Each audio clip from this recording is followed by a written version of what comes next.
Persaingan sempurna. Pasar persaingan sempurna adalah pasar di mana masing-masing pihak, baik produsen maupun konsumen, tidak mempunyai power untuk memengaruhi harga, di mana pihak-pihak tersebut hanya sebagai purchasing.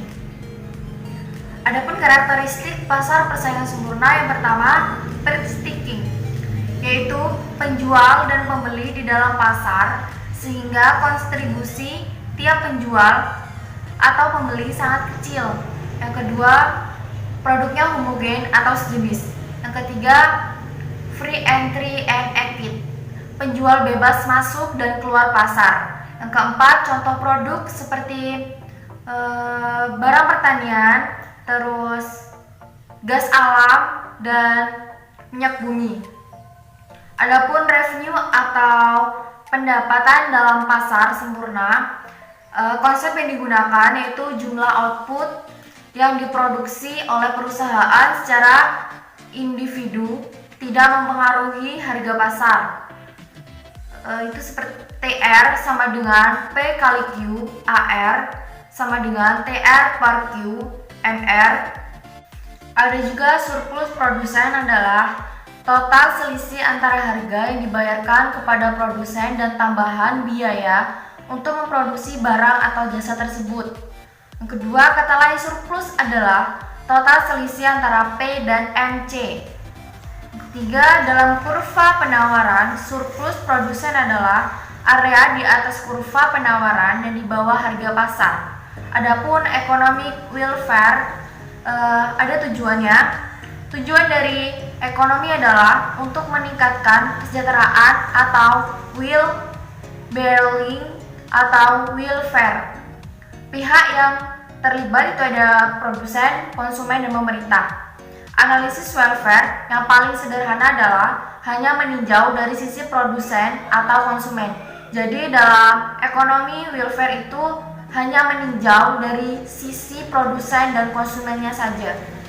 Price ceiling atau maksimum price adalah harga tertinggi sesuai peraturan di mana barang dapat diperjualbelikan. Contohnya seperti harga eceran tertinggi obat, harga BBM, dan harga batas atas tiket pesawat dan taksi.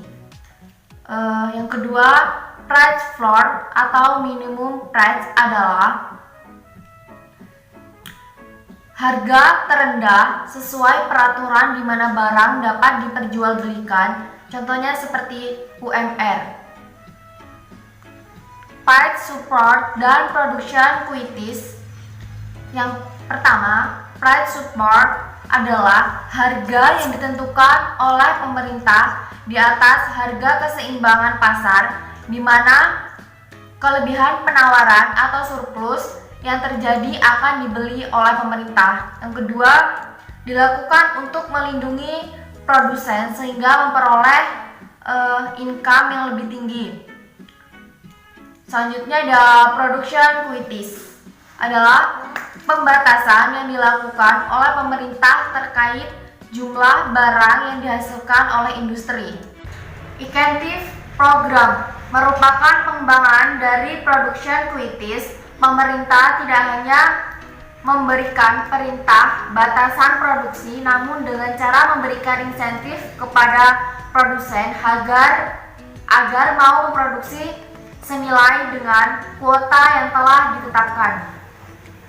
Ada juga kuota dan tarif impor. Kuota impor atau impor quantities, jumlah barang maksimal yang telah diimpor, sedangkan tarif di sini maksudnya adalah bea masuk yang dikenakan pada barang impor. Kedua, bijakan tersebut ditunjukkan untuk melindungi industri dalam negeri agar memperoleh profit dan berkembang. Dengan adanya tarif impor, harga barang internasional akan menjadi baik. Yang kedua, jika pemerintah mengenakan tarif sebesar selisih antara harga internasional dan harga domestik, harga barang impor akan sama dengan barang domestik. Yang ketiga, menganalisis tarif impor, namun masih ada ruang barang impor untuk masuk. Selanjutnya ada pajak dan subsidi. Analisis pajak, yang pertama, Analisis pajak yang kita tentukan di sini adalah specific tax, yaitu pajak per unit barang. Yang kedua, saat pemerintah mengenakan pajak menyebabkan harga yang dibayar pembeli dan harga atau uang yang diterima penjual menjadi tidak sama. Ada selisih sebesar pajak yang dikenakan atau T.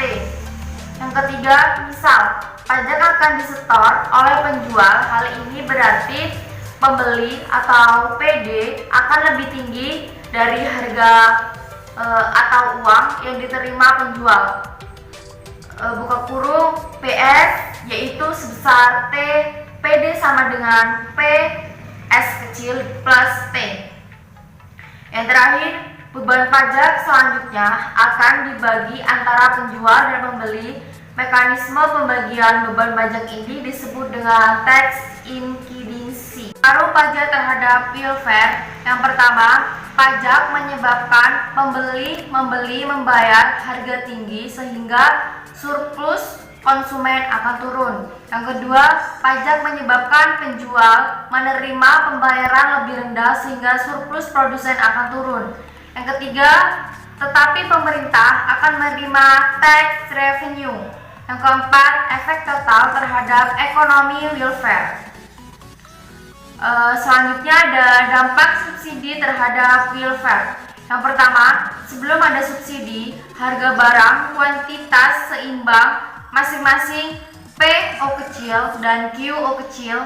Yang kedua, setelah ada subsidi sebesar S, pembeli membayar lebih murah yaitu PB kecil dan penjual menerima lebih tinggi yaitu PS dibandingkan harga sebelum subsidi. Ada etika bisnis dan tanggung jawab sosial perusahaan.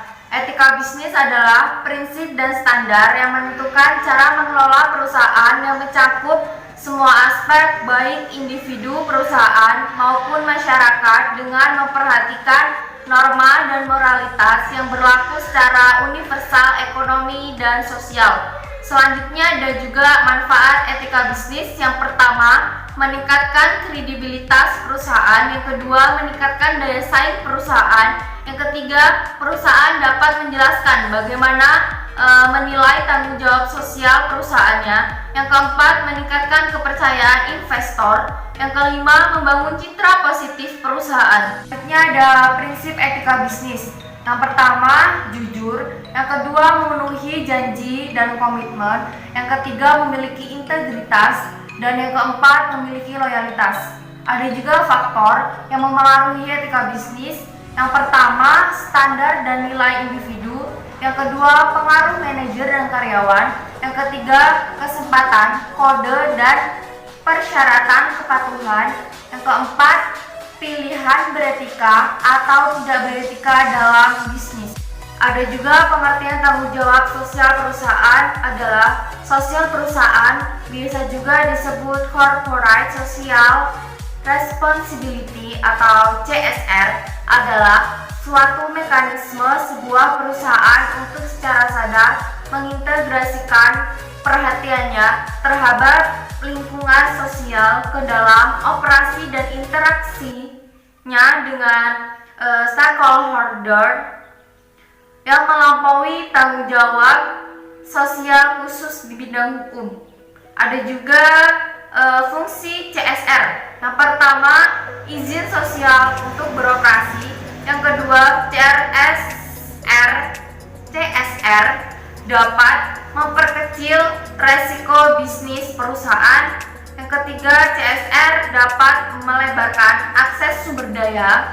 Yang keempat, CSR memudahkan akses menuju market. Yang kelima, CSR bisa memperkecil biaya pengeluaran. CSR untuk masyarakat. Yang pertama, meningkatkan kesejahteraan masyarakat sekitar dan meningkatkan kelestarian lingkungan hidup sekitar. Yang kedua, adanya beasiswa untuk anak tidak mampu di daerah tersebut. Yang ketiga, meningkatkan pemeliharaan fasilitas umum. Yang keempat, adanya pembangunan fasilitas masyarakat yang sifatnya sosial dan berguna untuk masyarakat banyak, khususnya untuk masyarakat yang berbeda di sekitar perusahaan tersebut. Ada juga karakteristik CSR yang baik dan benar. Yang pertama, CSR harus merupakan kegiatan yang melebihi kepatuhan kepada hukum dan peraturan yang berlaku. Yang kedua, CSR harus bisa menciptakan dampak jangka panjang bagi perusahaan dan masyarakat. Yang ketiga, CSR harus mempertimbangkan dan memperhatikan kepentingan pemangku kepentingan di dalam dan di luar perusahaan itu. Yang keempat, CSR harus mengandung sistem governance yang baik, diantaranya memiliki transparansi dan akuntabilitas. Yang terakhir, CSR sebaiknya mengikuti panduan ISO 2006. Merger dan akuisisi. Merger adalah penggabungan dua perusahaan menjadi satu, di mana perusahaan yang memerger mengambil atau membeli semua aset dan liabilitas perusahaan yang dimerger. Dengan begitu, perusahaan yang memerger memiliki paling tidak 50%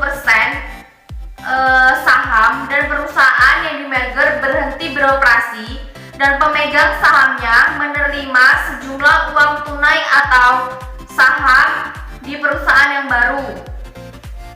Akuisisi adalah pengambil alihan atau takeover sebuah perusahaan dengan membeli saham atau aset perusahaan tersebut. Perusahaan yang dibeli akan tetap ada. Ada juga jenis-jenis merger dan akuisisi. Suatu perusahaan dapat diakuisisi perusahaan lain dengan beberapa cara. A. Merger. Pada merger, para direktur kedua pihak setuju untuk bergabung dengan persetujuan para pemegang saham. Yang B. Konsolidasi. C. Standard offer. D. Acquisition of asset. Ada 3 cara untuk melakukan akuisisi. A. Merger atau konsolidasi. B. Acquisition of stock. C. Acquisition of asset. Sedangkan berdasarkan jenis perusahaan yang bergabung, merger atau akuisisi dapat dibedakan menjadi A. Horizontal merger, ketika 2 atau lebih perusahaan yang bergerak di bidang industri yang sama bergabung. B. Vertical merger, ketika perusahaan mengakuisisi perusahaan supplier atau customer-nya. C.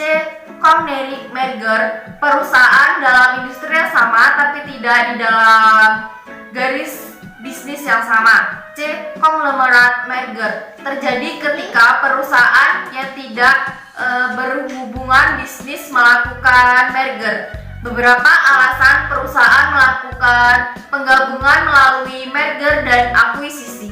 A. Pertumbuhan atau diversifikasi. B. Sinergi. C. Meningkatkan dana. D.